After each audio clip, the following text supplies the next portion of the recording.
In this video, I am going to show you how to create a CashApp account. CashApp offers a simple and convenient way to send and receive money, and getting started is easy. To do so, tap on the CashApp icon on your device to open the application. To begin creating your account, you'll need to provide either your phone number or an email address. Choose the option that works best for you and enter the required information. CashApp will send a secret code via text message or email to the contact information you provided. Retrieve the code and enter it to the app to verify the account.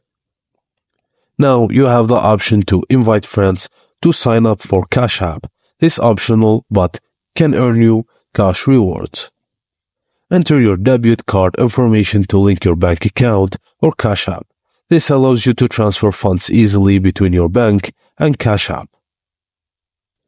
You can now select a unique username known as CashTag. Provide your zip code for location verification purposes, and congratulations, your CashApp account is now created, linked to your bank account, and ready to use. You can now start sending and receiving money, making purchases, and utilizing other features offered by CashApp. And that's it, guys. Thank you for watching, and please don't forget to like and subscribe for more.